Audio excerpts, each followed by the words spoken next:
afternoon, everyone. Welcome to this second session of the final CIVITAS Living Labs on Stage event. We will today discuss the results of what we have tried in the different cities that are parts of our projects.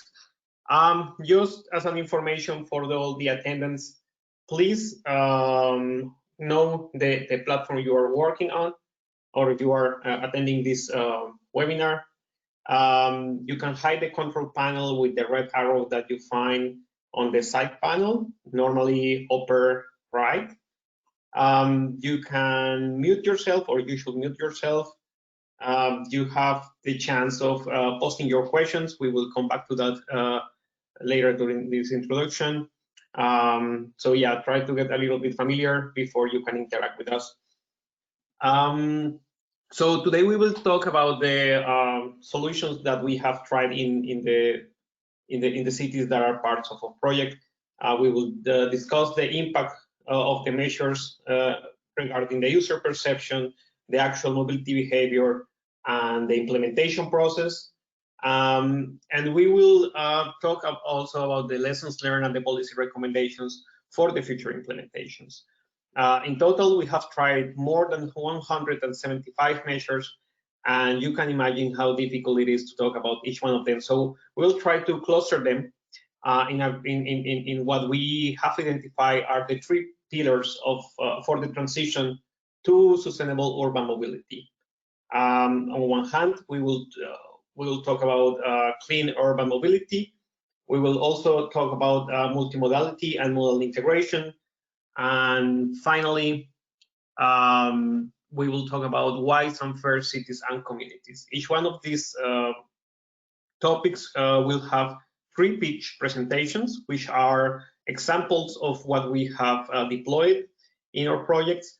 And these presentations will be followed by question and answer and a panel discussion where several people will get involved. Yeah, before we move further, these are the three wonderful women that are going to guide us through this session. Elisabeth Nagel from Munich, Heini Viljanen from Turku. Yeah, from Turku. No, sorry, from I think I will have to check that out, sorry. And Stella Altonen from Turku.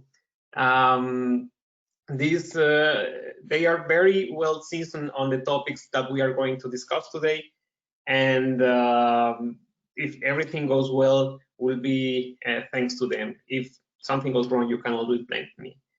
There will be several panelists which will be presenting the different experiences we have had across Europe, and it's also important to mention that the project evaluation managers from Portis, from Destinations, and from Eccentric will be also giving context to what or on where these measures have been implemented, and also connecting these individual experiences to the general topics that we are going to tackle.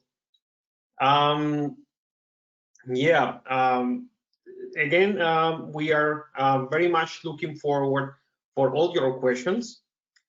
Please, if you have any, don't hesitate to post it on the box. I hope all of you have identified this already, because this is the way we expect you to communicate with us. Please direct your questions always to the moderator, so she will be able to redirect this question to the group of panelists and evaluators that are online today, and we will discuss about that. So yeah, this is the best way for you to make part of this, and we hope you enjoy this session today. Yeah, without any other further delay, I think we can start today, and I will give the floor first to my colleague Heini, and she will guide us through the topic of clean urban mobility. Thank you and see you soon. Thank you, Helber. Good afternoon, ladies and gentlemen from Turku, Finland. My name is Heini Viljanen and I'm the moderator in this our first slot today, in which we focus on clean urban mobility. We have three presentations today about this topic. And the panelists in the first session are Juan Azcarrante from the Madrid City Council, and Juan will tell us about the clean mobility solutions they have in Madrid. After Juan's presentation, George Lupascu from Romania will show us examples of clean public transport in the city of Constanta. And third presenter in this first slot is Panos Koroyanakis, and he will tell us about the clean urban mobility and what that means in terms of hybrid and electric buses in the urban bus fleet, the case of Las Palmas.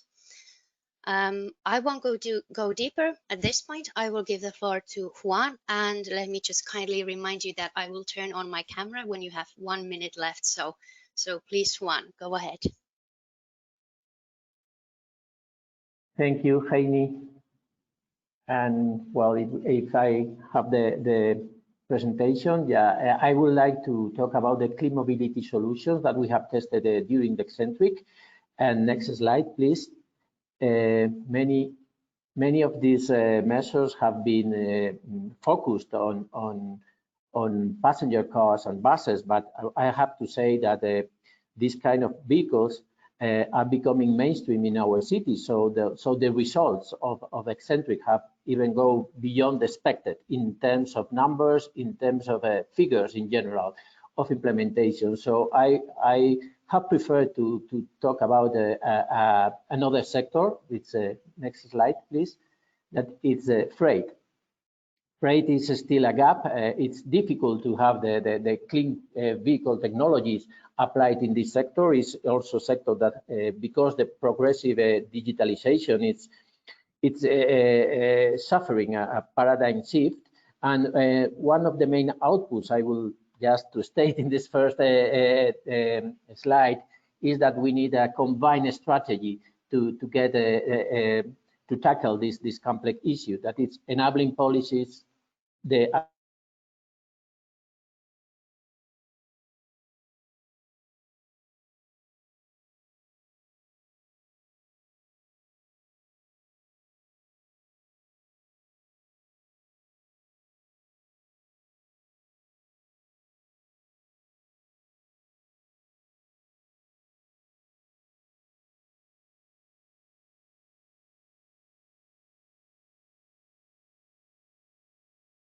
in the second slide.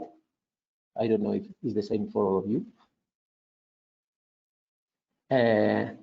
Yeah, well, this thank you. So as I mentioned, in this combined strategy, the first was talking about the policies and innovative policies, and we have the chance of, in our new sustainable mobility municipal ordinance, and also in the planning of urban planning and air quality and climate change, to put freight in the center of one specific chapter for that. And we think this is one of the main outputs, to talk about policies and not only technology. Next slide, please. For the specific measure was a prototype of an electric vehicle, electric truck. The first I would like to point out is the study. The first step was the study of needs, the background. We have identifying with a logistic operator, which will be the best vehicle to be adapted to the needs and to the work that has to be done in Madrid. And we have the Polytechnical University of Madrid also with this task. Next slide, please. After this study of needs, we have the design of the prototype, and we made it with the engineer partner Avia, and also the logistic partner EFM Logistic. This is the image of the one it's constructed, this and built up. We have some problems in terms of the battery type approval. It was really an issue, and it causes a little delays on the issue. Next slide, please. And after, of course, the demonstration and monitoring, as far as we are going and keep on going more data, this is the original, I mean, the test performed, the demonstrate that the design is right. Also, its fit is adapted to the world we have envisaged, but also for the data about the autonomy and charge periods and so on. And there is another step that it goes further, the project, that is the upscaling of that and trying to work with Avia and other logistic operators to have a good marketability of that. Next step, please. And yes, I will also to mention that it was like the policies, the vehicles, but also the strategic land use, because this is also because the performance of electric trucks, they are not so competitive in terms with the classical fuel propelled trucks, and we have to make it easier. I mean, to get them closer to the final distribution points in this final last mile or last link of the supply chain. So this is another measure that was combined. It is a consolidation center in which FM Logistics were using electric vehicles, electric vans, and also is using this electric prototype. Next slide, please. Now at this moment, even well, with some delays also because all this COVID situation, but at this moment we are testing in a real supply chain, because this is one of the premises of the eccentric, is to prove things in the real life situation. We are working with these specific supply chains in some stores of the city of Madrid, and well, just the final conclusion was also that we need also for the policies, for the clean vehicles uptake and for the strategic land use, we need to create a permanent and inclusive partnerships with logistic operators. This is one of the main also lessons learned, and that probably it will be one of also the main findings, how to work with them in to create these combined strategies to create a clean and less, I mean, a reduction of emission and a clean vehicle technology on freight. And that's all for my side. Thank you. Thank you, Juan. That's very pervasive.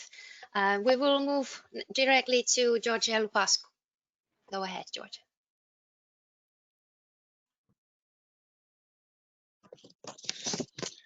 Hello, everybody. My name is George Lupascu, and I am a representative of Constanța metropolitan area. Today, I want to present to you some of the actions that we undertook in the city in order to improve the public transport around the city and the metropolitan area of Constanța. Next slide, please. Constanța is an European Union border city, the Black Sea. It's a medium-sized city with around 320,000 inhabitants at the city level and around 500,000 in the functional urban area, which is an association of 18 localities surrounding Constanța, with Constanța as the center for the development of this area. We are a port city. We have the biggest port on the Black Sea and the fourth largest in Europe. We are also a touristical city. We are one of the oldest cities in Romania. And we also have around here a very important summer resort, which is Mamaia Resort. Around 1 million, we have around 1 million visitors each year. And of course, we are also a university center. We have 6 universities and around 25,000 students. Regarding the city SAMP, this was developed at the metropolitan area level in 2015-2016. It was a bigger program conducted by the national government together with the European Bank for Reconstruction and Development, and with the help of Jaspers. They had this program for elaborating the sums for the 8 growth poles of Romania, Constanța being one of them. We have a dedicated source of funding for the mobility projects that were identified in the SAM through the regional development operational program. And of course, Portis was one of the main opportunities for implementing SAM's action. Today, I will speak about the challenges identified in the SAM and the actions that were undertaken by the city and the metropolitan area for improving the public transport service. Of course, the SAMP vision is to achieve a sustainable, safe, integrated, and accessible to all transport system, connecting people and places, supporting economy, environment, and quality of life in the Constanța Growth Pole SAMP. This is a very general idea of what we want to achieve. But you will see further that we had identified some challenges regarding the public transport, and of course we tried to overcome these challenges with the concrete actions. Next slide, please. One of the main challenges identified by the SAMP was related to the institutional framework for public transport. So we had no public service obligation according to the regulation, to the European regulation, and we worked very much in order to have this contract concluded and to have it signed with a public transport operator, to say like this, which was established according to the economical laws. So in 2000, actually last year, we had the contract concluded with the City Bus Company. This is a company owned by the local council. We also have, we didn't have the metropolitan area, no metropolitan association, to say like this, in order to organize the public transport at a metropolitan level. It was only regulated for the city. Through Portis, we have a measure that it's called, we establish a mobility forum where we gather all the stakeholders in the mobility field, and we managed to put the basis for this public transport metropolitan authority. This autumn, 5 localities joined this association, and right now we are continuing our steps in order to organize it. Next slide, please. Regarding the bus fleet, the SAMP identified that this is an obsolete one, and we tried to identify all kinds of sources for funding in order to improve this bus fleet. You can see here 2 tables. The one above is representing the old fleet, and the one below is showing the actual fleet. And of course, we have new projects in order to renew this bus fleet. Next one, please. Also, we had some problems related to the infrastructure of public transport. We had no dedicated bus lanes. The bus stations were not proper for use. So we have this big program at the city level where we want to reallocate the street space in order to make it more proper for promoting the public transport, and of course to bring a lot more people to choose the public transport. Next one, please. Georgia, can I remind you that we have passed now the 6 minutes? Are you ready to finish your presentation, please? just 2 slides. What we have done also is that we put the ticketing system, we updated it, and we also had this mobile application that it's ready for it's in use right now. And all of these actions were, next slide please. All these actions were accompanied by awareness raising campaign that we conducted through Portis. And the next one please. And you can see here the results that we achieved in the past years regarding the people that are using public transport. Thank you very much. This was my presentation, and sorry for taking more time. Thank you very much. No panic. We are a bit ahead of the schedule, but let's try to be strict. And the third one in this first slot is Mr. Panos Koroyanakis. So please, Panos, go ahead. Thank you, Heini. Today I will talk to you about the initiatives of electromobility in Las Palmas de Gran Canaria and in Rethymno, 2 of the 6 destinations partner islands that have introduced hybrid and electric buses. Next slide, please. I think that what is important to remember is that these are for Las Palmas de Gran Canaria. The public transport operator is called Guaguas Municipales and has a fleet of 256 conventional buses. In order to include eco-friendly vehicles in the renew strategies, as well as to test the new bus technologies for the bus rapid transit system in the city that is currently under construction, Guaguas Municipales purchased 3 12-meter hybrid buses and 1 18-meter full electric bus. In the first stage, both technologies were tested in all possible public transport lines in flat and hilly slopes in the city to analyze performance and to check if this kind of bus fits with the characteristics of Las Palmas public transport network.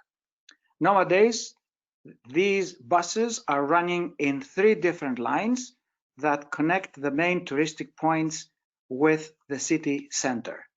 Next. I think that the good results in terms of fuel savings, reduction of CO2 emissions, and the absence of noise while these buses are running make them highly rated by customers, by tourists, by citizens, as well as bus drivers. However, one of the main challenges and lessons learned that have been faced during the testing and operation stages of the hybrid and the electric buses in the city has to do with the distance from the mainland. The archipelago of the Canary Islands is an outermost region. Hybrid and electric bus technologies have not yet been sufficiently deployed in terms of after-sales and maintenance services. As in every new bus, when they start their operation stage, some failures or incidents occur that need to be addressed. In the case of hybrid and electric buses, the maintenance staff at local workshops are not yet used to the new technologies and are not very competent in solving problems. In fact, in some occasions in Las Palmas, specialists or engineers had to travel from the mainland to solve problems. And this, of course, increases the average out-of-service time. The same thing happens when a spare part is needed. Las Palmas de Gran Canaria is fostering the uptake of clean public transport technologies. In fact, it is planning to purchase an additional 26 hybrid or electric buses that will be running in the first high-capacity urban public transport system in the city that is called the Bus Rapid Transit System, as well as 12 new hybrid buses to renew the fleet. However, it is completely necessary that electric and hybrid bus suppliers support the deployment in outermost and other isolated and insular regions to help us move to new clean public transport technologies. Now let's come to the city of Rethymno in Crete, Rethymno introduced the first electric vehicles in public fleets thanks to destinations by adding a mini e-bus and a municipal e-car. This was a breakthrough, not only locally and regionally, but also nationally for Greece. The e-bus has a capacity of 23 people, is accessible to all, which operates a new circular route, connects the city center to the main city beach, the buses terminal, and the municipal parking facilities serving both tourists and citizens. It serves people with disabilities, parents with baby carriages, and regular passengers. The new service is provided in collaboration with the public transport operator as a convenient solution for zero-emission trips in the city center, currently offering free services free of charge. By now, the e-bus has covered more than 14,000 kilometers and it has saved 18,000 kilowatt hours and 6.1 tons of CO2. The reaction of visitors and residents was very enthusiastic, resulting in more than 4,000 users in the 8-month period. The COVID-19 outbreak disrupted the e-bus operation for almost 4 months, but now the e-bus is back in service. Being the first e-bus nationally integrated into public transport, it has inspired other municipalities that have contacted Rethymno to learn about the procurement processes and the experience.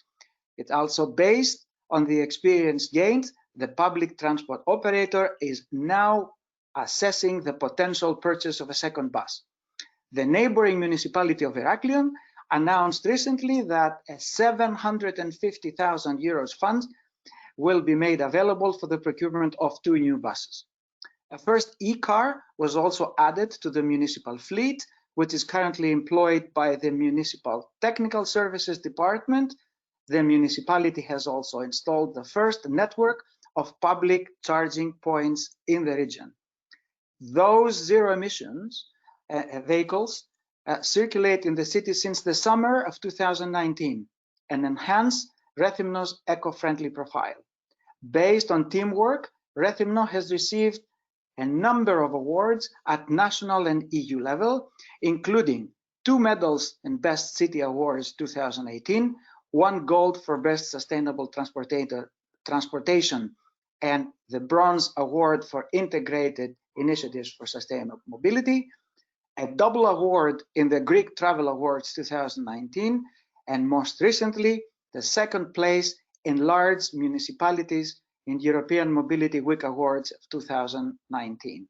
So this has been a very successful program that we hope will be repeated and replicated. Next slide, please. Thank you very much for your attention, and please keep in mind that in our project, not only these 2 islands have introduced electromobility measures, but also the other islands such as Malta, Elba, Limassol in Cyprus, and Funchal in Madeira have also done the same. Thank you very much. Thank you very much, Panos. So I'm seeing that we don't have any questions yet for our panelists, but may I be the first courageous one to be asking? I have one question for Juan. What do you find to be the biggest challenge in your process? Was it maybe the policies or the question of land use? Could you go through the issues you had, the biggest challenges? Well, biggest challenges for this specific measure has been the creation of a prototype in terms of the battery are new, the type approval, all the normatives around the battery type approval has delayed. And also in Spain, well, to drive a prototype implies different like specific permits and so on. So it has been more about the regulation and regulations associated with these new technologies.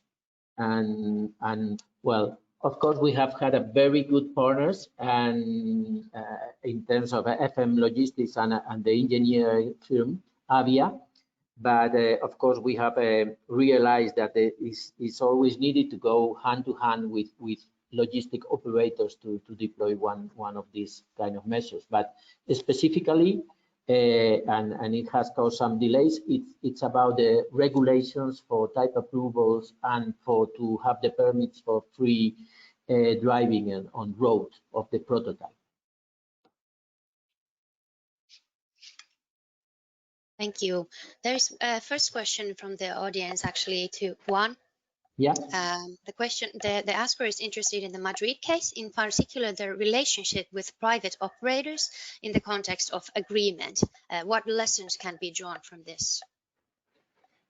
Well, in terms of agreements in general, when we are talking, it is a general question. When we are talking about equality or for example, low emission zones, as in Madrid, we have had Madrid Central. It has been an issue to talk with freight, because usually freight is less, there is less knowledge in Madrid, in city councils and in local administration about the freight operators and how it's all this sector, how it's organized. And I would say that sometimes you find punctual agreements in terms, for example, of time schedules for access, or for some kind of a use of the base for loads and unload areas, or for the kind of vehicles or that has to be admitted or not. But we have to go beyond. I think we have to have a permanent relationship between local administration and logistic operators as a permanent basis, because till now it has been like if there is a problem, we create a forum or we create a committee to discuss this particular issue on the regulation, on the use of land in terms of restriction or land for consolidation areas.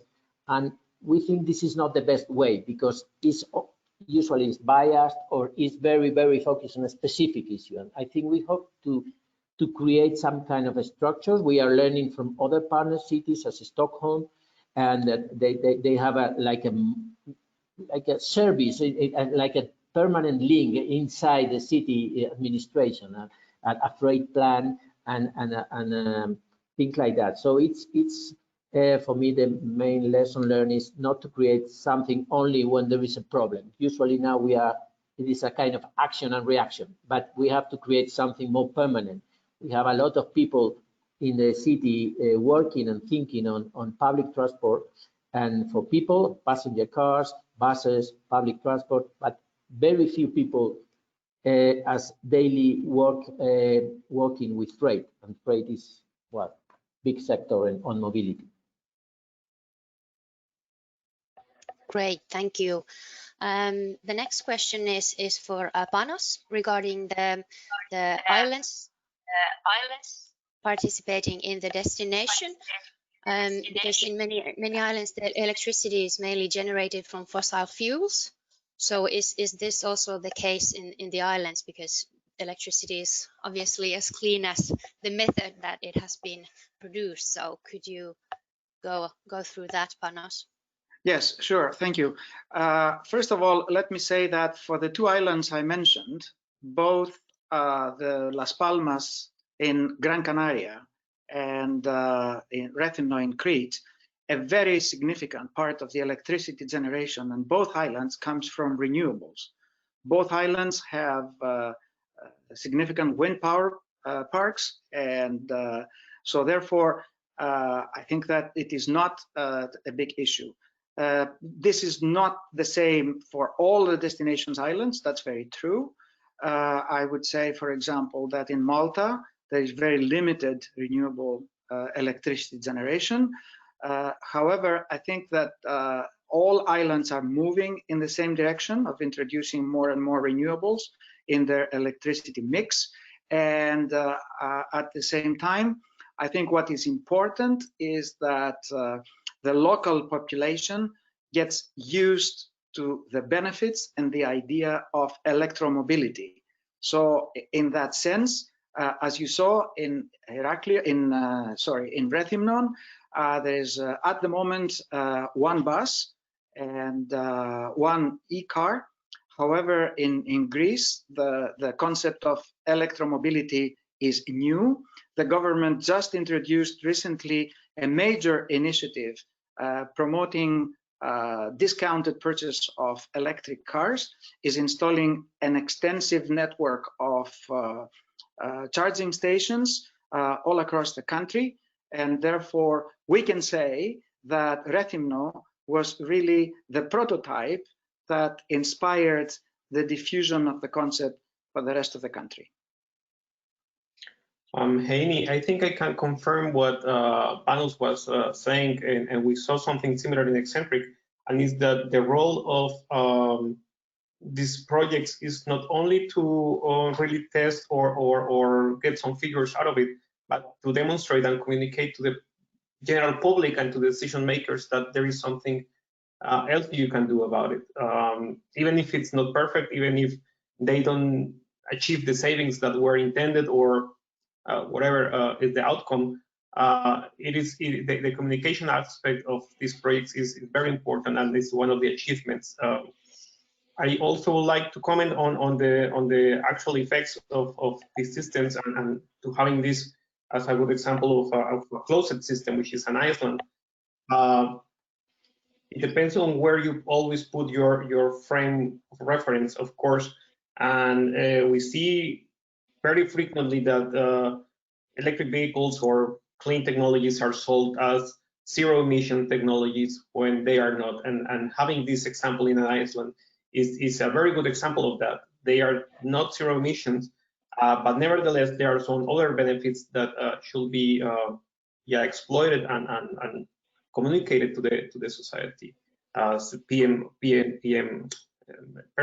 particular matter which is released to the atmosphere, or ozone emissions, NOx, and so on. Yes, I agree. And in fact, I believe one of the previous speakers, Juan, I think, mentioned the issue of regulation. In Greece, for example, there was no previous regulatory framework for introducing electric buses in the public transport system. So this was also a first, and that also acted as a catalyst. Now the Ministry of Transport has all regulations in place, and it took quite some time for Rethymno to introduce the e-bus in their fleet. But once all the regulatory procedures were developed and implemented, now the next generation of e-buses will be implemented and put in service much, much easier and much faster. So it's planting the seeds, if I may say so. These demonstration projects, these measures are really planting the seeds, particularly for areas in the European Union, such as islands, to be able to really introduce the technical, the regulatory, and the institutional framework that is required to promote electromobility hand in hand with the Green Deal objectives. Let's not forget that also push for more renewables and more clean electricity. Thank you. One thing that actually caught my attention in Georgia's presentation was the campaigns that, Georgia, you mentioned that you had a lot of campaigns raising awareness of what you're doing. So I was wondering, what kind of other campaigns have you had in your projects, and have they been successful? And if someone would want to arrange a campaign concerning their topic, what should they take into consideration? And also the project evaluation managers, you're also welcome to comment. Yes, this is a very nice question, because we had some discussion regarding the how important are these campaigns, and what is their role, and how can they achieve a specific objective, to say like this. It's enough to have only these campaigns, but I say that when you are a city like Constanța, where the mobility patterns are to say like this, focused only on the car use, it's very important to present and to showcase some example for promoting public transport, walking, cycling. And I can say that these campaigns were very important for us at the city level in order to, you saw the results that I have presented in my presentation. So the public transport users number raised from year to year in the last, to say like this, couple of years. So we have an increase in the usage of public transport. And yes, we had also the support of our local administration, including politicians.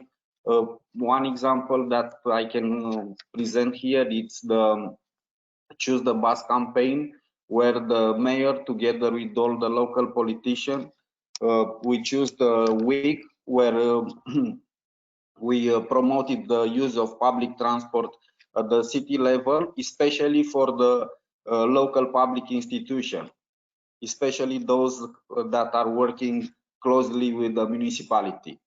So all the parking places around the municipality were closed, and you were not allowed to came to work by car.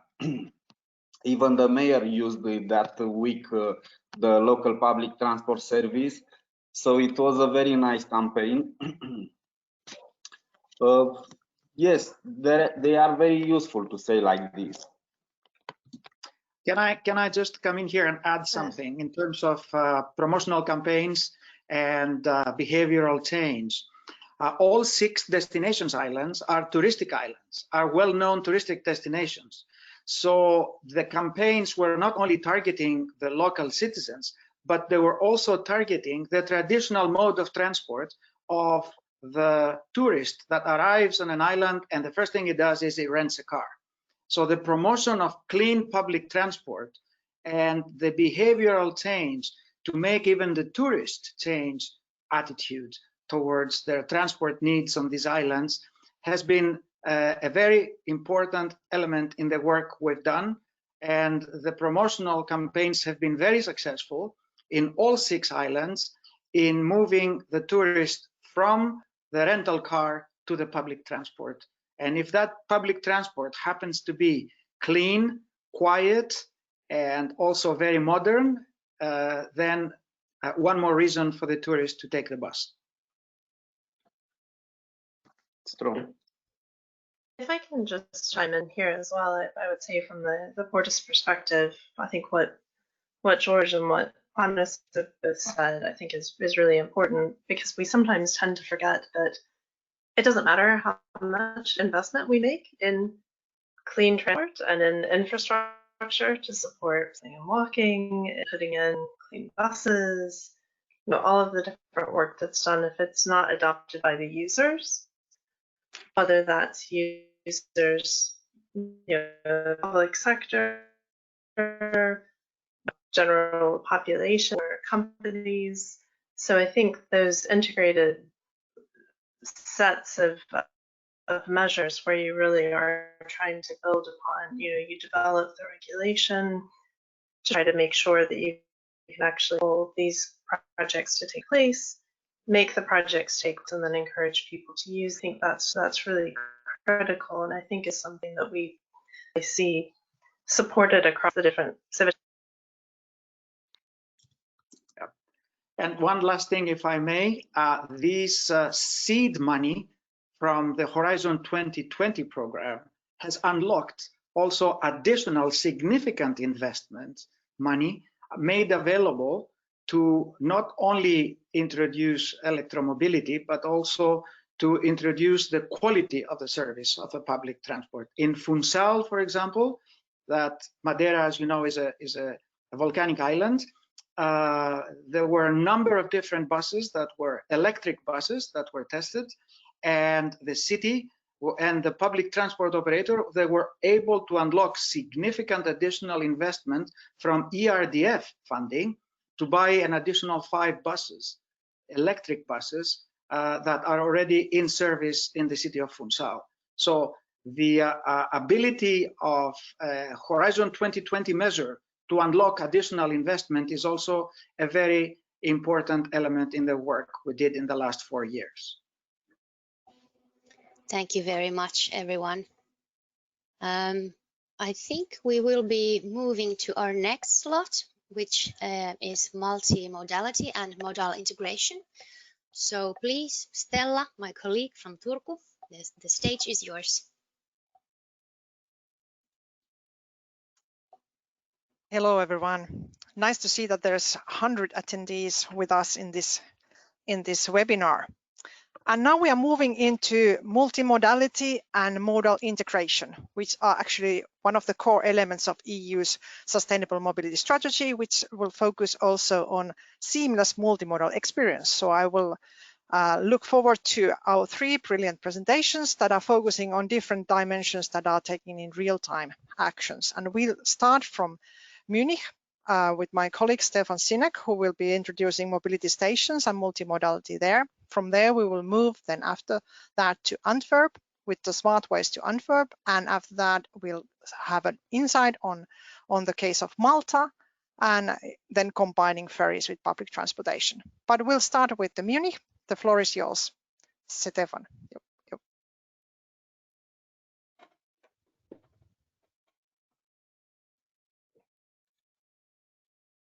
Can we have Stefan coming to join me here?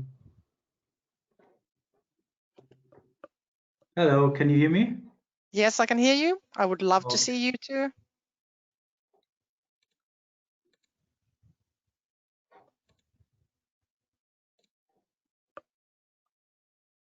But yes, brilliant. Thank you. Hello. You're welcome to start. Go ahead. Okay. So, hello from Munich. I'm very happy to present you a little bit more about multimodality and especially about mobility stations in Munich, one of our measures in eccentric Munich. So, yeah, in Munich, we are facing strong challenges in terms of mobility, like many other big European towns as well. We have strong economic growth and therefore rising inhabitants and also more and more cars every year in Munich, and therefore lots of problems with regard to traffic. So overburden public transport system, lots of congestion, pollution problems, with also problems with traffic safety, and you know about the problems with the parcel delivery.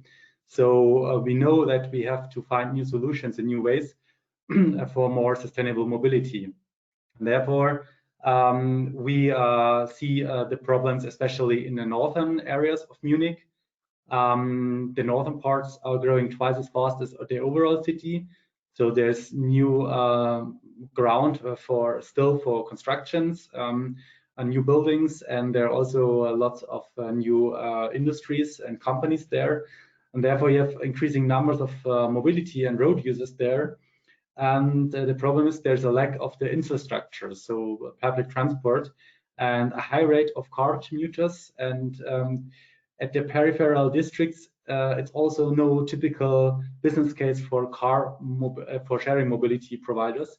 So therefore, we choose the northern part in Munich for our living lab area of eccentric. And this is divided into 2 parts. The northern part, the Domag Park, it's 100% residential area, you can say. It's very green.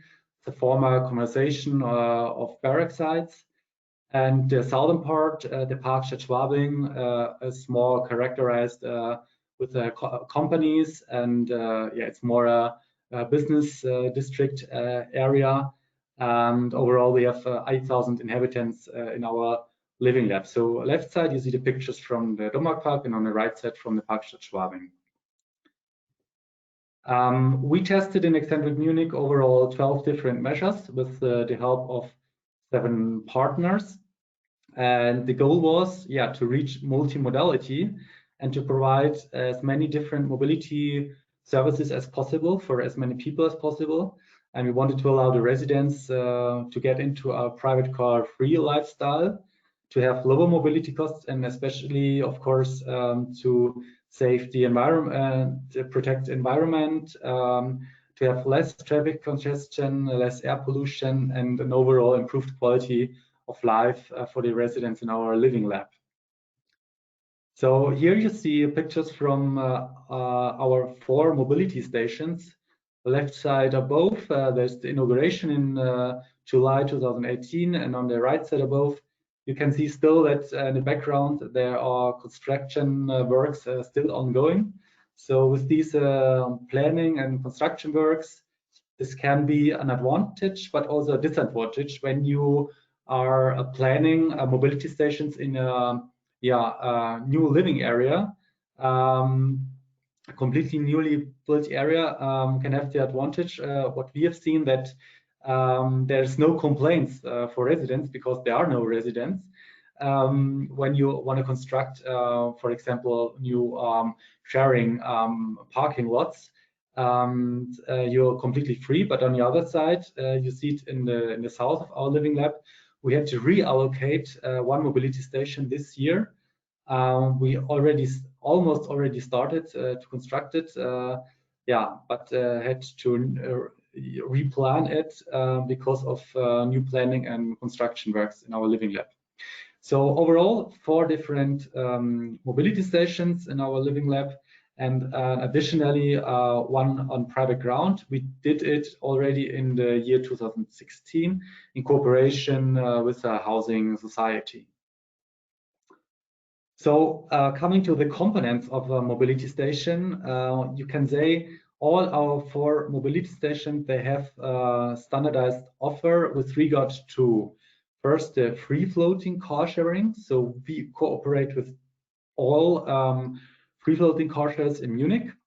As of course, this has changed a little bit. The market has changed. A new provider came to town, other one disappeared.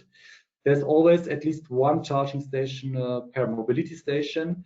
There's also always 1 bike station from our municipal local bike sharing provider, but there are also free-floating bike sharing offers.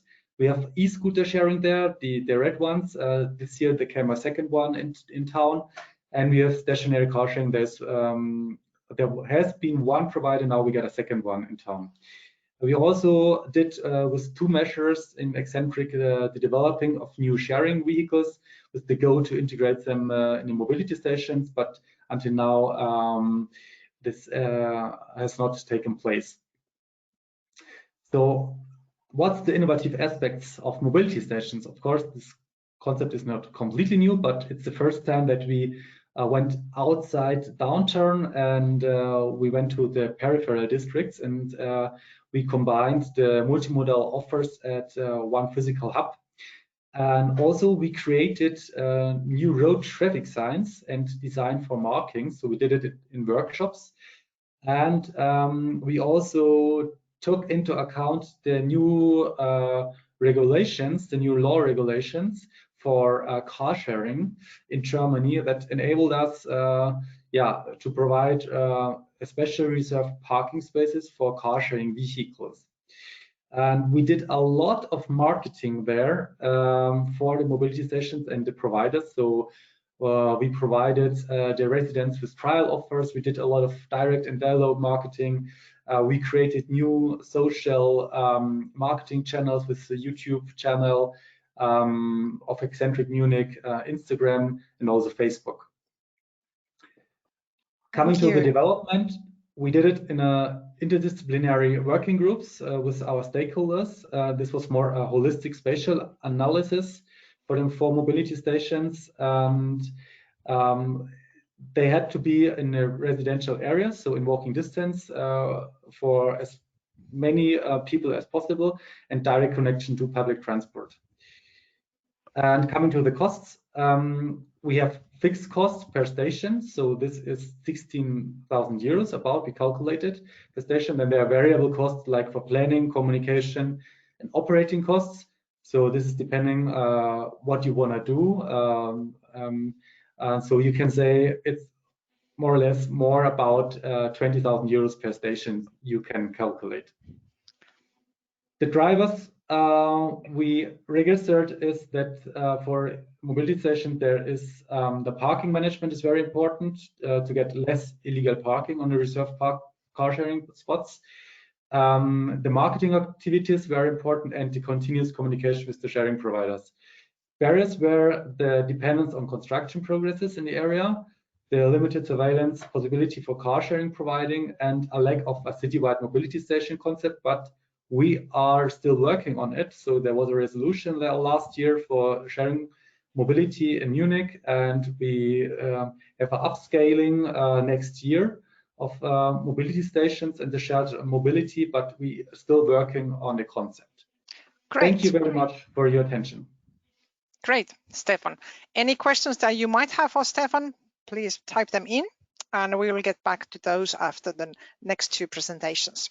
We move now to City of Antwerp and Silke Lamoine, Smart Ways to Antwerp. Floor is yours.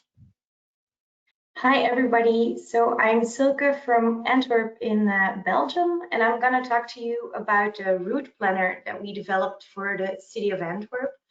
But first, I'll start with why we even thought about making a route planner.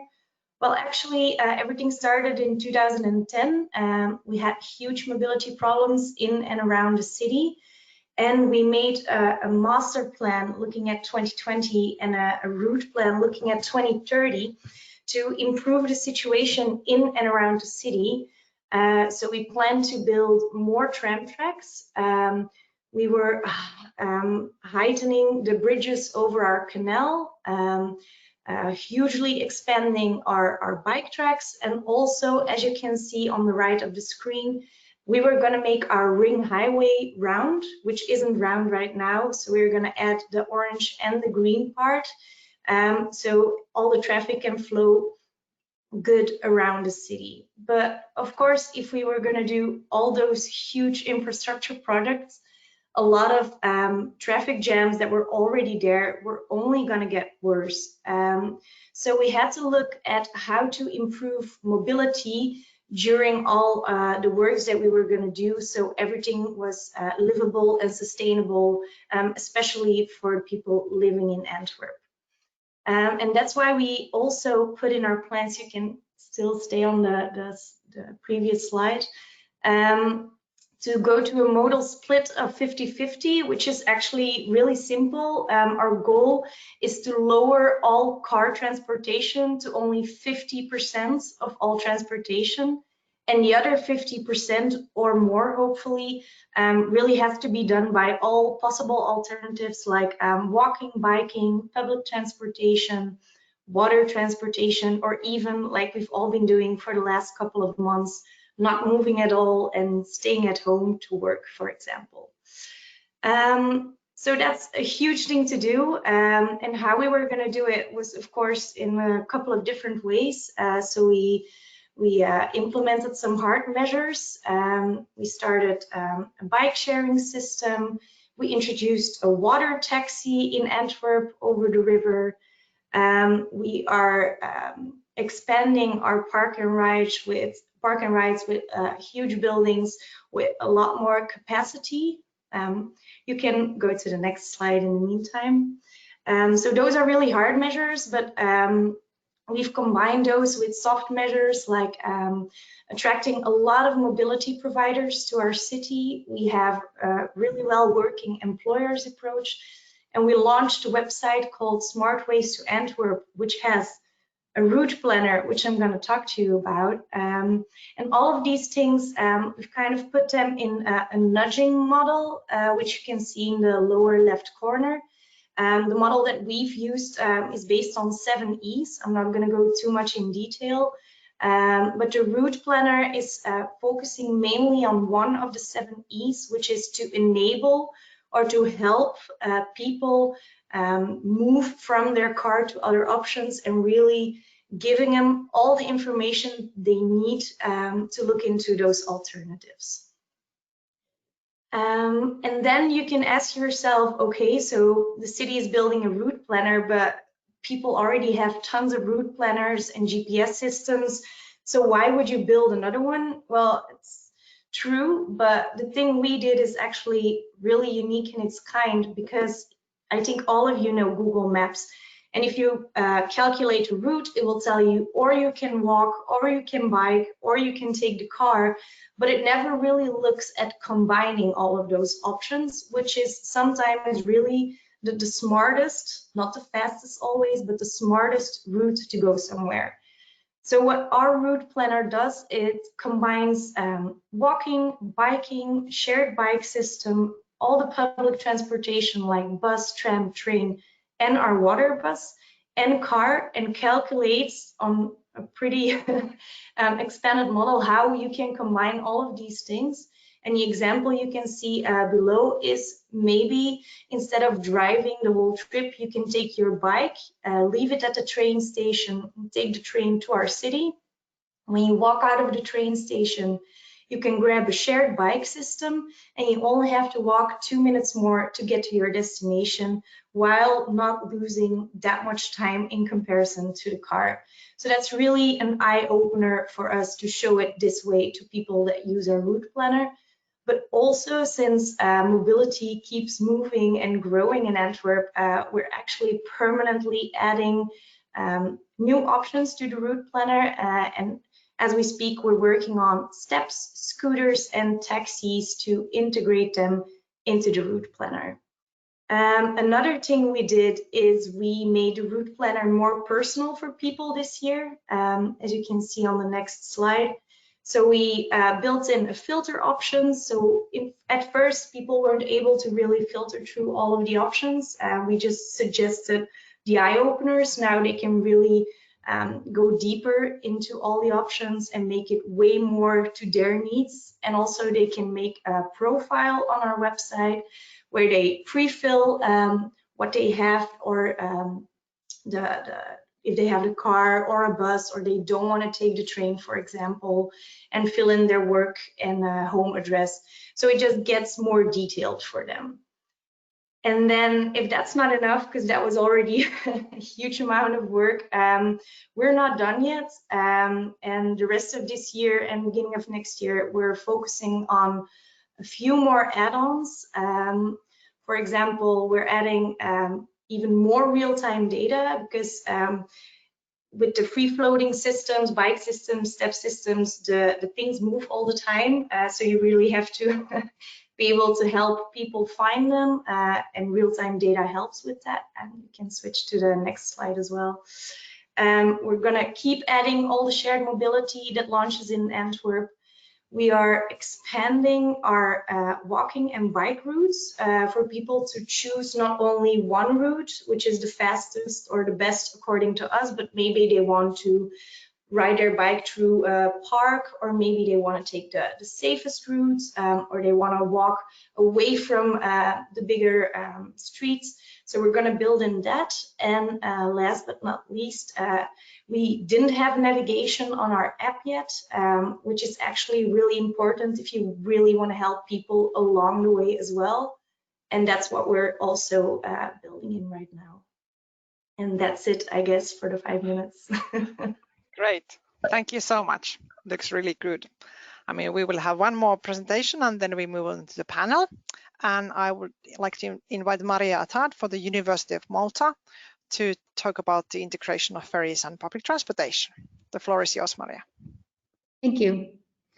In our case, part of the Destinations project, we had one of the measures that looks at really integrating and really using some of the geography of the islands with respect to integrating the potential of ferries with the existing public transport, which is bus-based. So here you see the presentation of all the measures. We're focusing, of course, on this issue of ferries because being an island and having of course, I'm a bit biased, but having a beautiful Grand Harbor, we tend to underestimate sometimes the importance of ferries connecting people in areas which are high density. Malta has a very high density of population. It attracts over 2 million tourists a year. It's a very small island. It's just over 300 square kilometers and has a huge problem with car dependence. So trying to shift the mobility to alternative modes is a key priority. Next. Next slide, please. Yeah. So the measure in itself, as I said, is the integration of ferries with the public transport. It is aimed primarily to address the lack of connectivity between the ferries or the ferry landing sites at different points around the harbor and the city center. Now, the beauty of Valletta, of course, it's a beautiful walled city built by the Knights. But as a walled city, of course, has accessibility problems from the sea. Otherwise, it wouldn't be a fortified city, which also means that there are very steep streets leading to the center. As you see in one of the photographs here, there are just very, very steep steps. And the idea is that the ferry, which links the other cities to the mainland, can actually be serviced also by a bus that goes around the city, connecting these sites. And then Transport Malta led the measure, and the university evaluated it. So the outputs, next slide. The outputs of the project included the introduction of a bus route, the 133, the commissioning of a cost-benefit analysis for the assessment of alternative connections between the landing sites, and an options analysis, which including the upgrading also of historical steps or stairways that connected to the center. And then for the evaluation purposes, we conducted surveys in 2018 and 2019, both a telephone survey with residents in the Valletta region to understand their knowledge and use of the ferry system and the connections with the public transport options, and in-person surveys with users of the ferry service and the buses, which included also tourists, of course, in our case, was to understand the awareness and acceptance of the provided service. Next, please. So from the evaluation, we noticed that the average occupancy from using the sort of transport indicator, we see the average occupancy rise, and that was a very positive indicator for us. You can see from the graphs at the bottom, of course, you see the seasonality effects of island states. We have higher rates of occupancy in summer.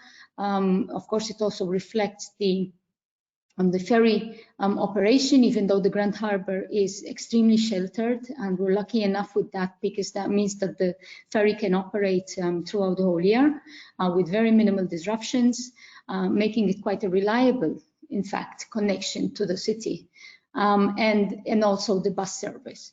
We've also increased the awareness level and the satisfaction level of the customers, with many people nowadays in the island hailing the service as being a fantastic, innovative solution for Valletta. Next, please. So with the lessons learned, I think this has been within the destinations measures. This has been a best practice of intermodal connectivity and collaboration between operators. We've had the public transport operator coming on board. We've had the ferry operator coming on board during the course of the project, and primarily also through the intervention of the project, we started seeing also collaboration extending between the two operators. There is integrated ticketing now. So we've had a very positive outcome from the implementation of these measures. And while some users of the ferry have no problem continuing their journey on foot, of course, for others, having different transport connections available increases the accessibility through alternative forms. We have a very high also elderly population. We have also high elderly population, particularly British tourists that come in winter, and the issues of accessibility is critical. And of course, in a highly congested island, sea and water-based transport can be much faster than land-based alternatives. And so it makes it more enjoyable for tourists and residents alike, and it certainly provides for a kind of different mobility solution for tourists, of course, which you see here. You're riding on the ferry and you see the beautiful Valletta in front of you, but it's also good for residents that connect. Next slide. Thank you. Great, thank you, Maria. I would like now to ask the evaluation managers to join us and also the presenters. Please put your cameras on. I have received several questions, and it's an interesting discussion about combining multimodality and travel trips together. And I would like to get really concise answers so that we have everyone being involved in the discussion. I will maybe give some time to Stefan to melt in, and I will ask and come back to you in a short about interdependency of actually private partners and what happens if they actually fail on the system. So how interdependent and how much are you able to plan that? So think about that. And at the same time, I would ask Silke to think about, is 50-50 model share really an ambitious enough, and how hard it is actually to reach that one. So Stefan, go ahead. Yeah, thank you very much for the question. This is also a challenge for Munich, because it's always, the work starts from you when a provider you worked with for the last year or 2 years disappears from the market and a new one comes, or nobody comes again. So what can you do? Well, for private providers, what we tried in Excentric is to provide them the best frame as possible. So what we did is we invited them in workshops. We wanted to know what they need, what are the goals of them, how we can help them, and what's the strategy of their business overall for our town. And then we tried to keep on continuous communication with them, so over the 4 years. But actually, we can nothing do if the market isn't worth to stay in Munich. So especially with the COVID, we saw that the sharing business decreased for several months. And for example, the bike sharing provider Banky Republic from Denmark, he disappeared from Munich and disappeared also from other towns in Europe. So there is nothing to do against if it's not a business case overall. But what we can say is to be in contact with the stakeholders, to make a promotion, to make the marketing for them actually. So that's what we did for them. We opened our communication channels. Okay, great. And while the model share answer is getting answered, I would like the evaluation managers to think about the other things that are fragile in this combining the intermodality and things together. So I would like to get really short answers from each of them. Evaluation managers regarding what are the risks of multimodality and integration of these issues. But Silke, is 50-50 share ambitious enough? Well, it is ambitious, and we're actually really happy to see that for the residents in Antwerp, we actually already got our 50-50 split. So those were really nice numbers we got last year and were confirmed this year as well. But the thing we see is that in the wider region, and people, well, even the commuters that come work in Antwerp, our modal split is actually, we got it. But people traveling around Antwerp, Antwerp is kind of in the center of Belgium. We have a lot of through traffic that uses our highway, and those are the bigger trucks and more commuters that have nothing to do with Antwerp, where we have a lot of work left to do. It's also a different approach. So we're acing at some points, and now we have to kind of look at all the other factors and increase our efforts there as well. Great. I mean, for Maria to think about next is that what have been the positive outcomes actually as a result of all the efforts that you've been doing. But I go back to the evaluation managers. What have been the key issues that you have found about in multimodality? And I mean, 5 words or less, please. I give you a challenge because you all talked so much, and I know that. So I would like to have Ricardo first. What have been the lessons learned? Can I have your voice on? Yeah, many thanks, Stella. I think it's very difficult because Munich, Antwerp, and Malta are obviously very different sites with a different specific topic. But if I have to find out a common lesson from intermodality in 3 case study, I would say the importance of a cooperative framework, because a multimodality implication of multimodality is to have a multi-stakeholders, because you have several transport modes, and therefore I suspect that having a good framework of collaboration is maybe really a winning card for winning the game for better multimodality. Very great. That one is taken. So is there something to add to that, Caitlin? Yeah, I think Ricardo gave step 1. I think step 2 is something that I know that Silke and Antwerp dealt with, which was data integration. So just trying to be able to obtain data from all different providers and bring that together in a way that it's interoperable, that it presents similar information that's consistent across the board. Great. So data integration and using that for the analysis and for the further development. Great. What about Helber? Why I'm last here? No, I really have much to add. I can back up what Ricardo said, and is this cooperation and this governance framework is very important, but it's very different in every case. For Maria, in the case of sorry, what is it for the name? Malta. Malta, yeah, sorry. The status quo is that they have separate systems for public transport. You have the ferries and you have the public transport inland. Well, as if we see the case of, let's say, Hamburg, they are already integrated. And the next step, when you look into the future, is to try to integrate public transport with cycling, with walking, to have a consistent system.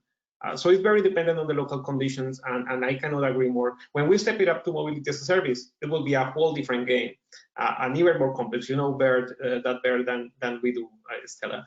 Governance and these arrangements between private, public, and among privates are really, really complicated to handle. You're doing a good marketing for the last Living Lab session next week. Thank you for that. But Maria, what has been the positive result of the experiment? Well, I guess for us, the most positive result has been the return on investment. So we have traditionally the ferries have always existed in the Grand Harbor because of, well, the sort of the common sense approach to mobility. But over the years and with growing car dependence, their popularity and their use fell. And if you had to look at the early 2000s, I find that there was no use at all.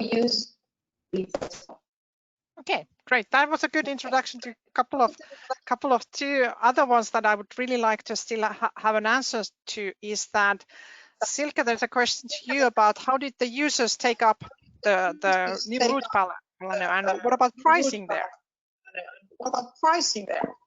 Well, one thing we've already kept in mind. Can I have Maria your mic to turn off? Goes around. Yeah, is it better now? Yeah. So one thing we've really always kept in mind is we didn't want to become a mass provider, mobility as a service, where you show all the options and then people can pay for whatever they choose and then they ride on.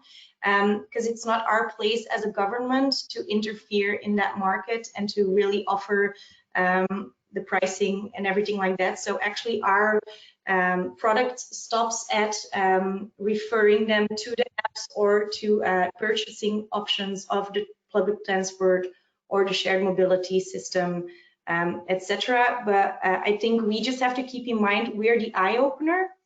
And besides that, by showing all the mass providers and the mobility providers with their separate apps in Antwerp, showing them with our system, you can integrate and you can connect all the dots and all the transport mobilities. We are actually doing a lot of groundwork for them and homework. And we're also making them talk to each other. And by doing that together as partners, we're actually building all the steps all together and to do that on their own in the end with all the pricing and everything. Good, thank you. And the aim of all the multimodality and combining together eventually is actually getting rid of your own car. That's what we all want to have. And there's one question to Stefan directed. Did anyone of the users give up their car or decide not to use it because of your stations? Well, of course, there was one or two, or maybe a little bit more. But overall, evaluation showed that there was no significant abolishment of car ownership. But you have to say, for the frame, this is a newly built area and people go there and they have more space, they have a parking space. So after 1 or 2 years, they maybe decide to buy a new car or a second car. And this is also a trend in Munich overall that people get more and more cars, also per household. So evaluation period over 1.5 years. So from baseline to the second wave was also very short. So you have to take this into account. Great, thank you. So we need more time and perspective to still to evaluate all of these magnificent results of these experiments. Thank you all in the panel.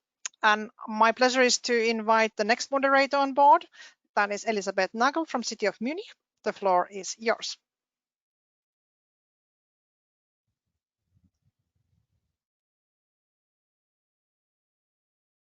So, hello everybody.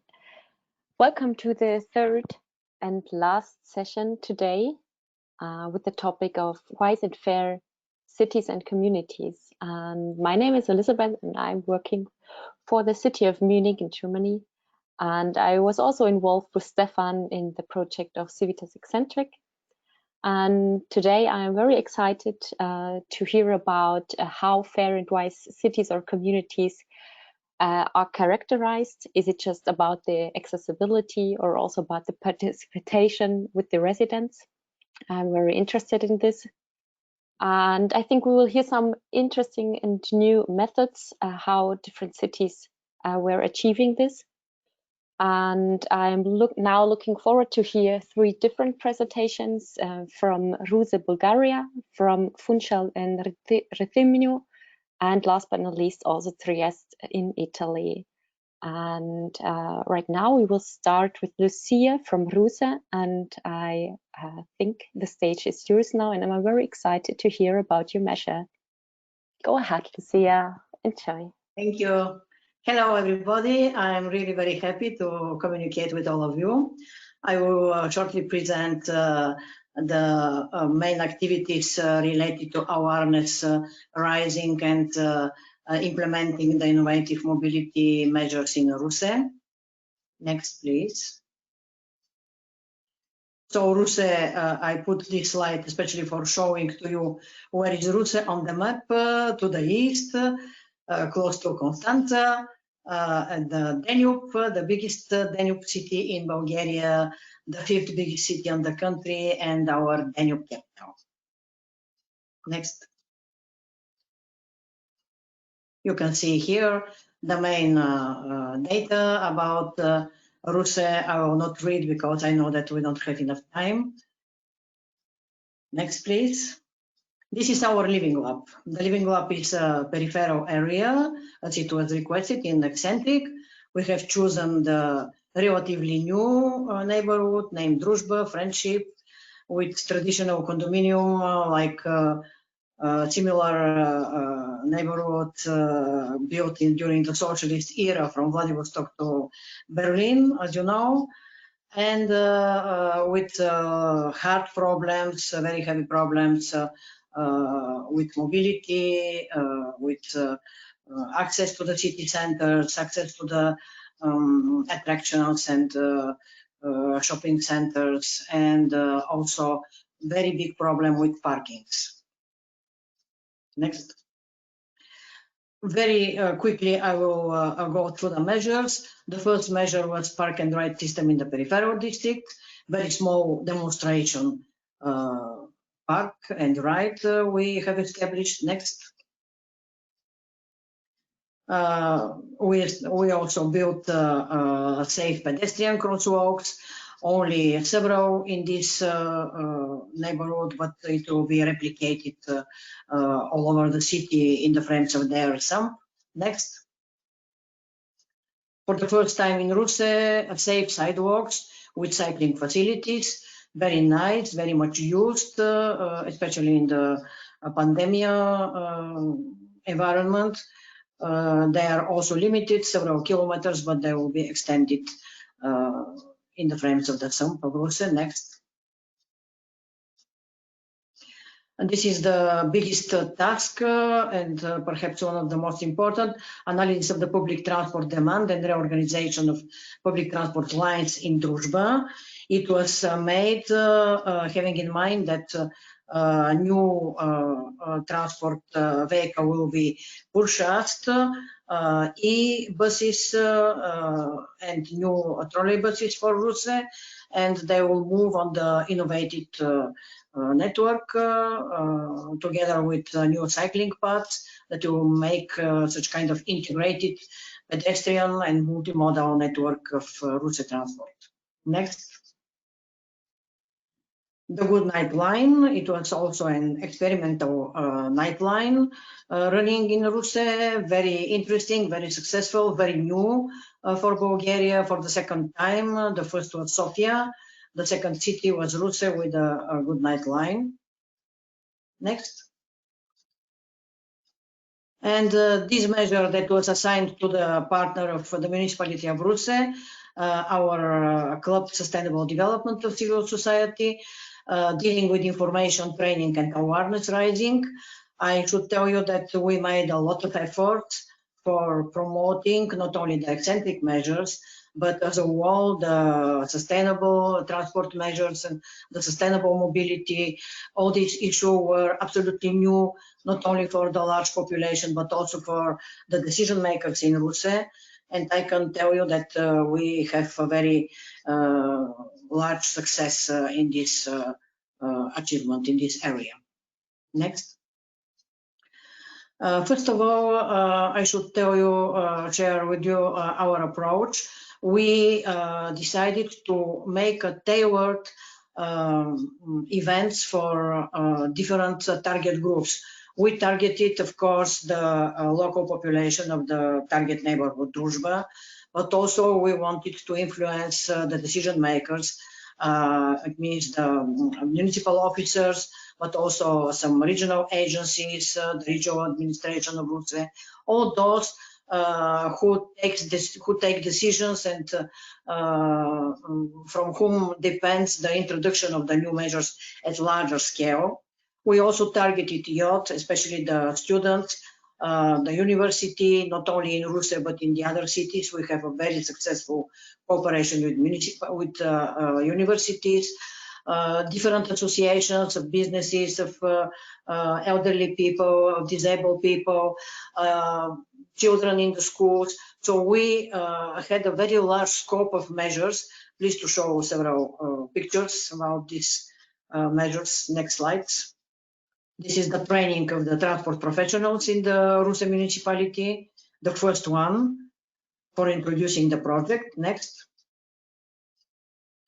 This is the training and the information raising awareness events in the neighborhood of Druzhba. Next. The roundtable discussions with the NGOs in Ruse. There is a boosting of environmental and cycling NGOs, very popular. We discussed with them the measures, the training in schools with the small children. from 1st to 4th classes. Next. The Russe Technical University, we made several communication with them. This is the first training of the professors and the doctoral students in the university. The training in the club of disabled people in Russe. Each big city has such kind of clubs. We organized 3 big conferences in Russe, in Sofia, in the Ministry of Transport and Communication with the participation of the minister. And Lucia, yes, I would like to ask you to come to an end soon. Yes, that's why I want to show faster the pictures. Here is the Minister of the Transport that is benedicting our project. This is the 3rd national conference in the Varna University. So as a whole, we have very good results achieved, very high percentage of awareness rising, of approval of the measures.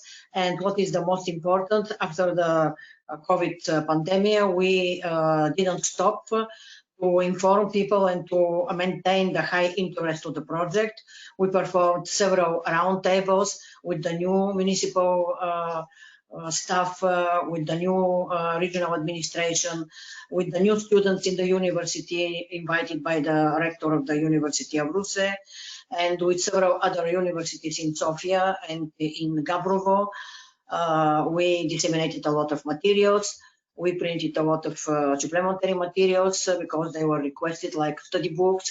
What was important in the training and awareness rising, I would like to share with our colleagues, it's that every time we presented the information in a different way, adapted to the concrete target group. Of course, we provided a lot of attractive materials as designed for eccentric. They are very attractive indeed. Different small presents, small souvenirs. And during the COVID, we also set up a virtual classroom and disseminated information and training via this virtual classroom, which is very much appreciated in our project. Of course, every time we tried to make the events very attractive, to provide very good catering, it's not to be subestimated, and to open a large discussion, to leave the floor of the participants in such a way people felt engaged, and they are really very much engaged in the decision makers.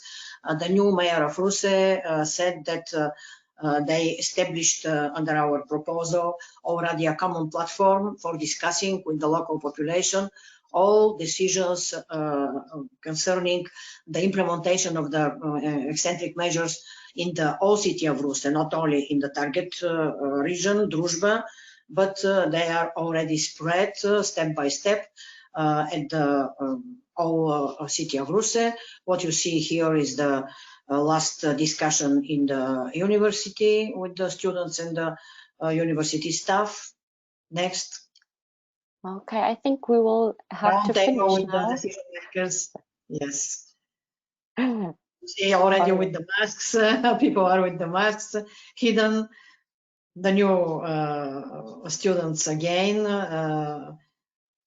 Here are the new mayors, the virtual classroom set up and functioning.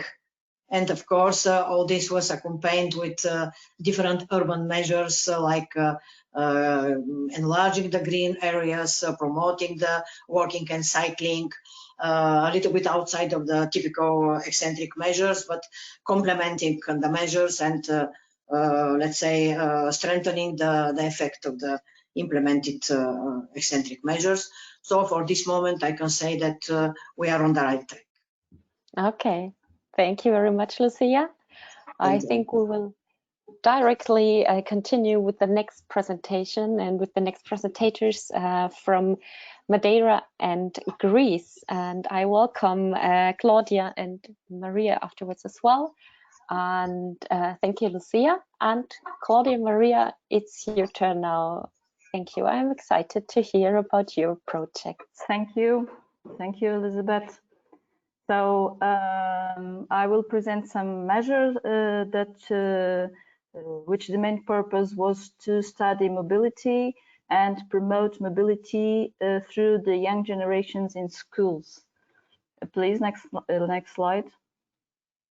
So we create or developed 6 mobility studies in 6 pilot schools. We made a characterization of mobility patterns. We evaluate the quality of public space and bus stops in the surrounding areas of the school. We evaluate the public transport services in what respect the adequacy of the service to the needs.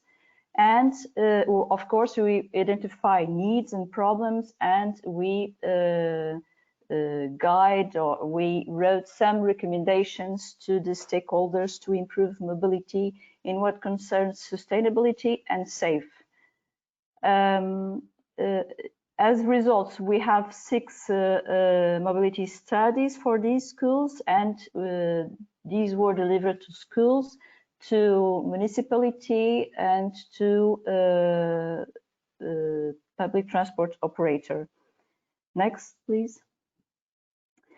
We also develop a mobile application, which we call the Pick Up and Ride. This application aims to solve a problem that is well identified at the peak hours of the schools, in the entrance and in the end of the classes. Parents go with their own cars to pick up their children, and it makes a lot of congestions, which compromise, of course, the safety of the surrounding areas. And what we intend with this application was to facilitate, to make it easier and organize the time of the pickup the children.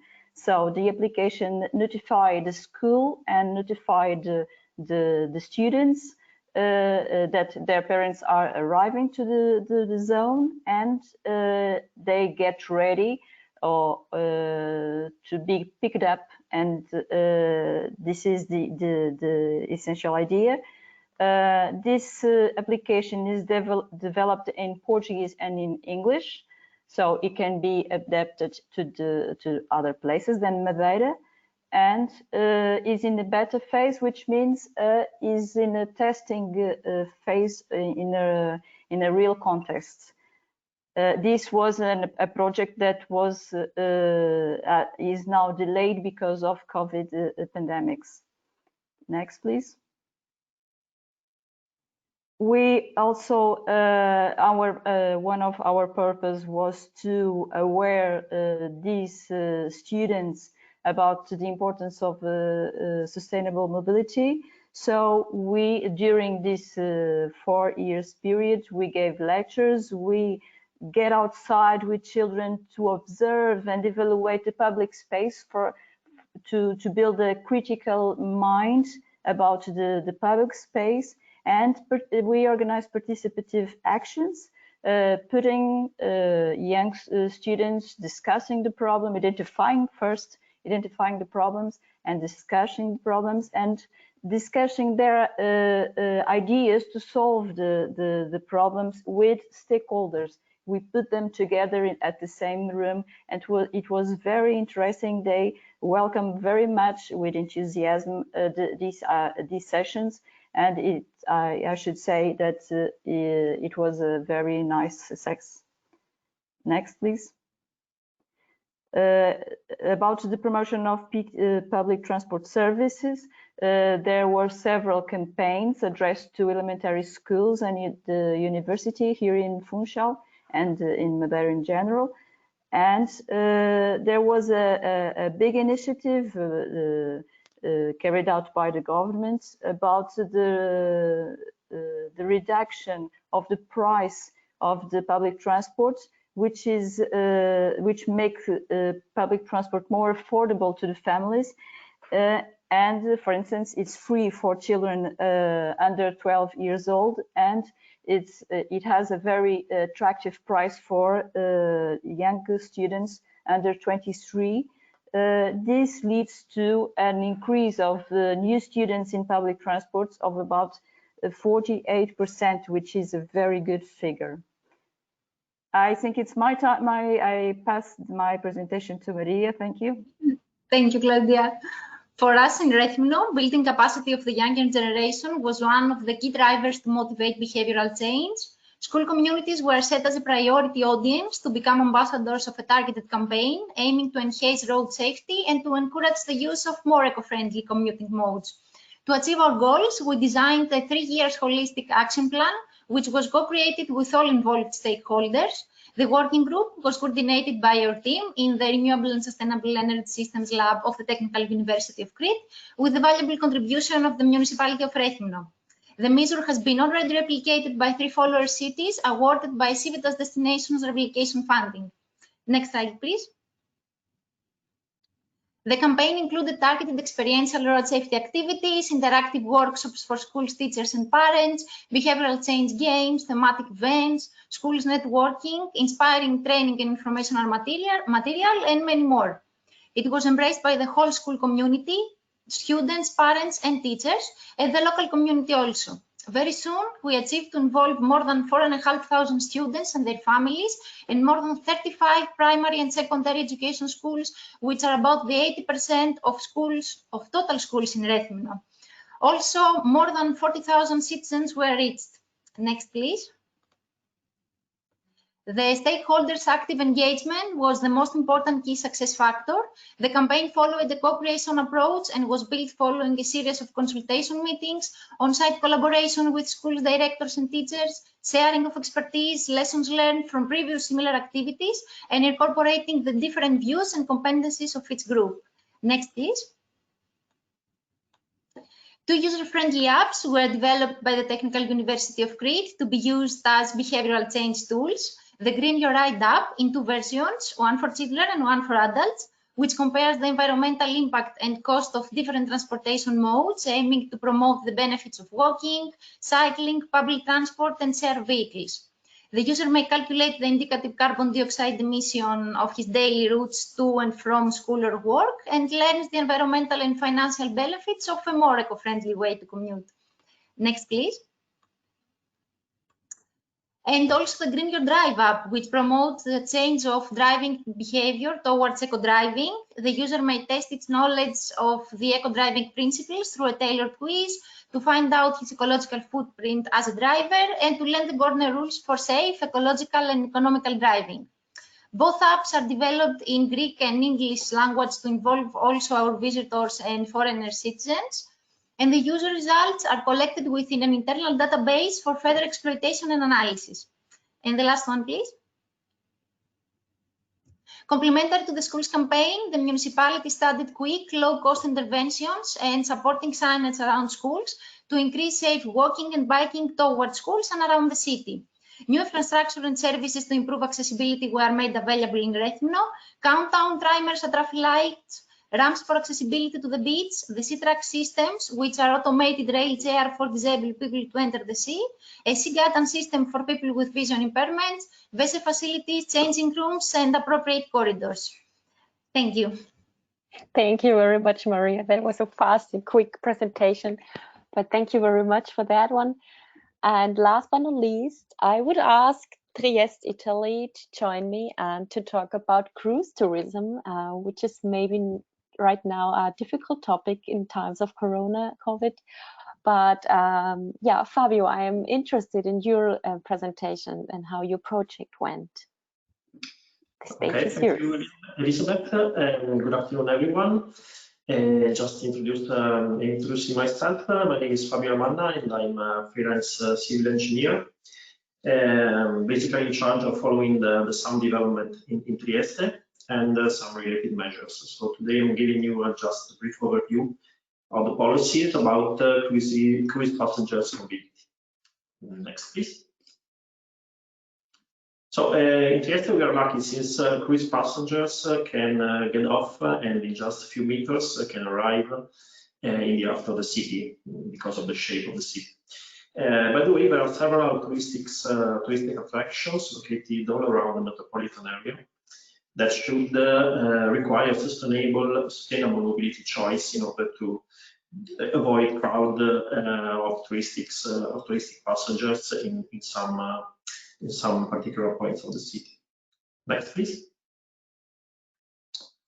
Thanks. We developed a sustainable touristic information system, which have been made through a synergy among three main measures. The first one is the Sustainable Urban Mobility Plan, which is almost approved, which provide directions and goals to achieve in terms of choosing sustainable mobility modes, also for citizens and also for tourists.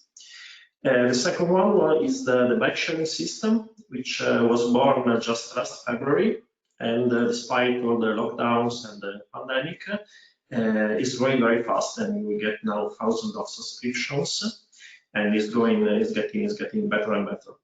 And the third one is the new mobility platform, with a couple of apps associated that is an help to visit for tourists to visit Trieste in a sustainable way. Next, please. So this is a first example of an intermodal node designed by the SAMP, just in the point where cruisers get off the boat. And the idea is that they can find the intermodal information just there, just off the boat, before starting by journeying to the touristic attractions through the city. Next. This is a screenshot of the Infomobility Platform, which is almost ready as well. And this is accessible both by web and by application. And the user can navigate and find all information about bike lanes, bike sharing stations, pedestrian areas, and public transport information to go through the city in a sustainable way. Next, please. And for the bike sharing system, this is an excerpt from the bike sharing network.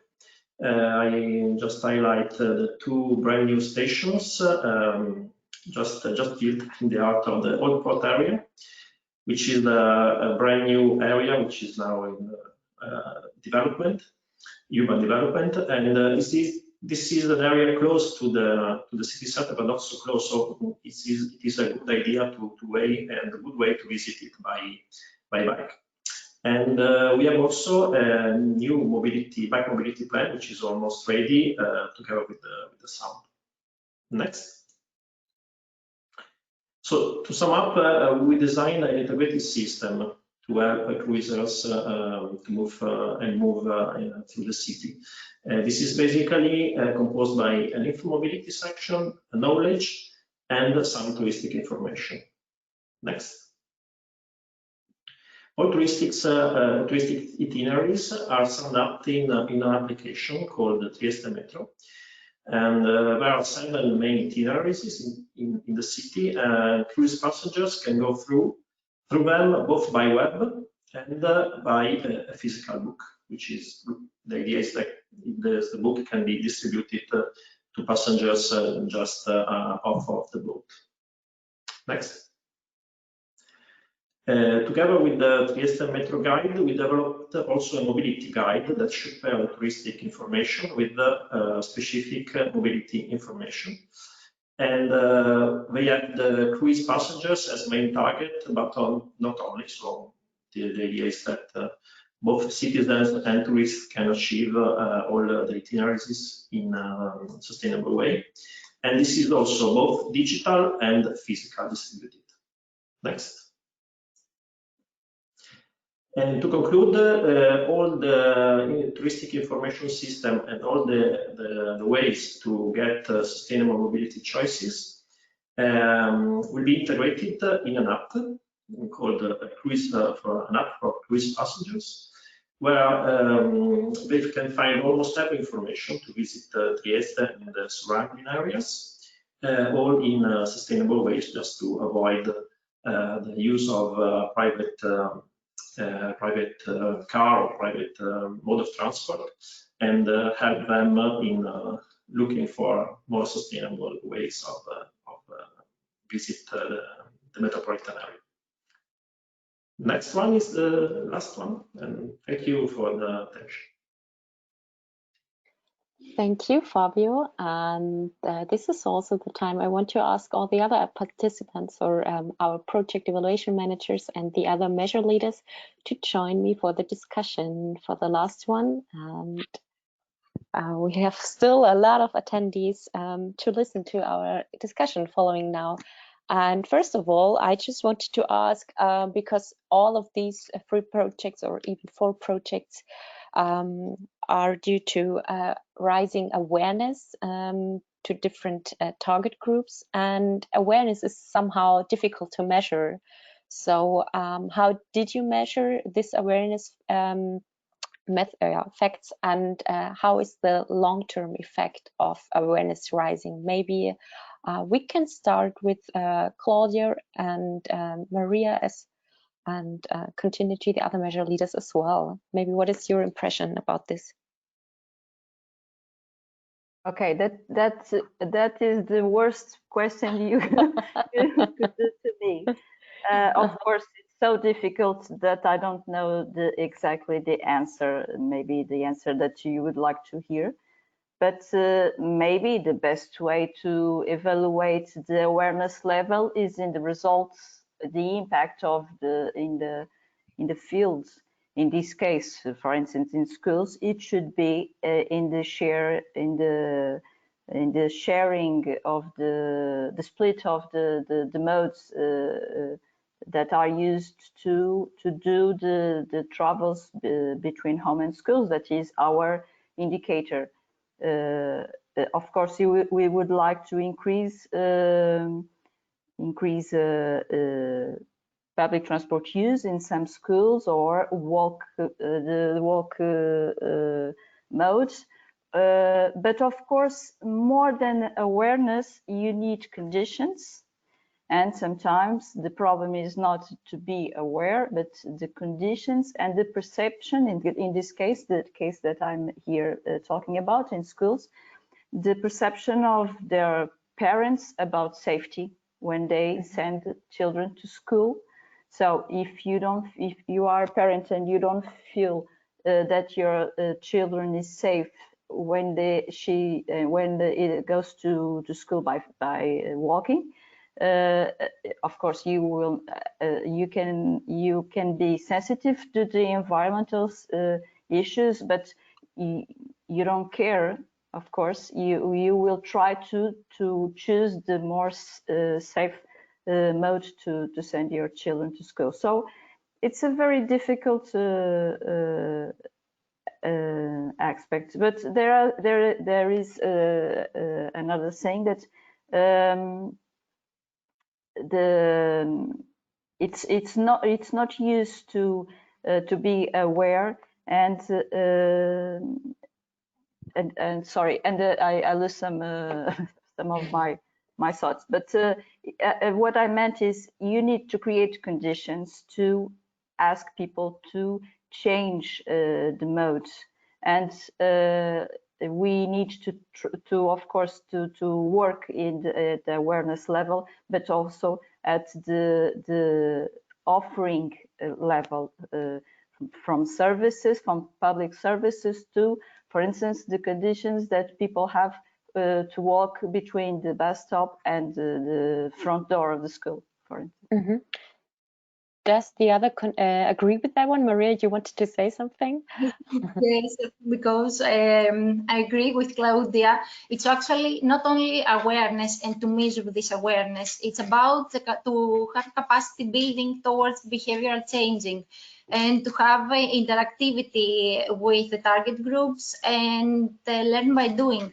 Actually, the best way to measure our impact is by seeing it up in actual, by seeing it on the streets.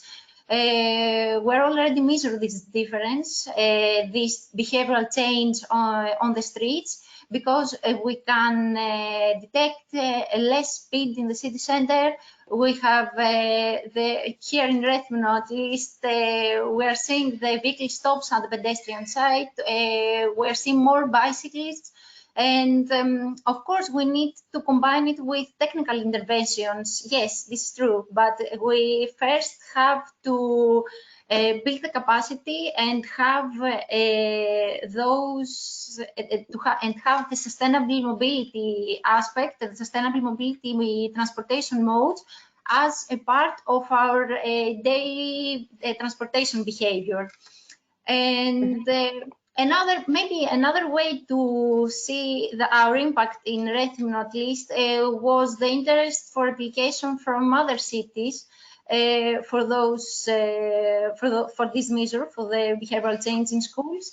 And after those awareness and informational events for schools and for general public, we have also distributed questionnaires in general public that we can collect and gather their opinions and their perspective for this. So based on having these contacts and this interactive approach, it is necessary to make cooperations with other people, or to go and have contact with the residents, with the children. In our case, we are working with project time. So after the project, some measures are done.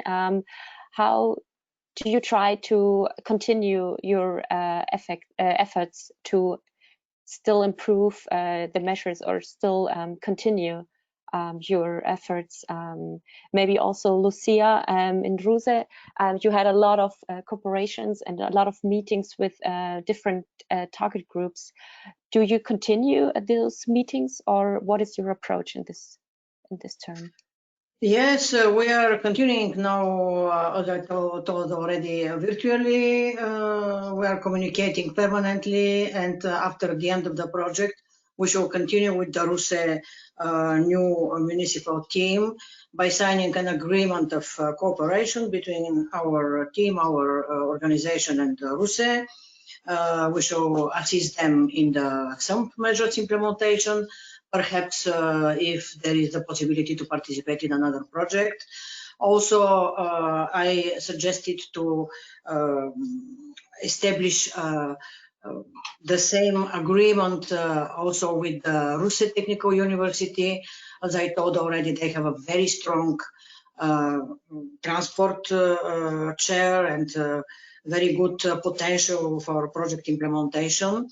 And as a whole, I am satisfied with the awareness rising in Ruse, having in mind that in the beginning of this programming period, 2014-2020, nobody knew in Ruse what does it mean mobility. After two big projects, the project is BOOMP with partners from Trieste, lead partners from Trieste. The second was Eccentric, of course, the most powerful project. Everybody in Ruse already know about the mobility, and what is very interesting, people are manifesting interest. They are sending messages to the mayor. They are asking when you shall implement this measure or another measure in our neighborhood. Ruse is not a small city, so it takes time to plan and to implement new pedestrian and cycling infrastructure all over the city. But people are interested and they are asking about this. They are helpful. Moreover, they are observing the implementation. When somewhere something is in the stage of construction, they go by their local named citizen committees, and they are observing how the municipality is constructing the new pedestrian zone or the new cycling area. If they are not satisfied, they are complaining. So it's a little bit too much disturbed to the mayor and the transport director, the director of the transport department, but it means, it shows that people are engaged, people are interested. And also I'm very satisfied that young people are very interested. In the schools, we started with another project named Traffic Snake Game in the Ruse schools. It was very well developed. After that, we continue with Eccentric. Still, the pictures and the Snake from the previous project were in school, so children were informed about the sustainable mobility. It was really very exciting to work with young people from the young generation. We are implementing actually a cycling project with Rousset, funded by Interreg, so the cooperation is continuing. If I may, Elizabeth, I just want to raise the importance of not mixing the people's response with the actual effectiveness of the information channels. It is very relevant to track how or communication efforts are reaching the right people, because something we observe with these mobility management measures or very fine-tuned initiatives is that communication is as important as the measure itself. And if the communication is not being effective, then we are wasting a lot of money into something that is not going to achieve the expected results. So it is important to track both the response, but also the effectiveness of the information channels. For this, I would like have to just two last questions, maybe answered very quickly and short. What is, in your opinion, the best method to communicate or have this communication strategy with the end users? Maybe just one or two words as an answer. Maybe Fabio, you can start, but first of all, I wanted to ask Maria, because of the Rhythmo app, where you can find the app. Maybe you can tell us afterwards just where we can find it. And Fabio, it's your turn about the communication strategy. What's the best method in your opinion? Well, actually, from the experience in Trieste, I think that the best method we adopted was actually to integrate different information on different platforms, essentially, because people from abroad and cruisers, for instance, in this case, can achieve information and get fast information in the best way as possible. So I think that developing an application with some specific contents about touristic information in this case, but in general, I think, in my opinion, is the best way to get improved information about sustainable mobility. So. All right. So Maria, the last word is on you.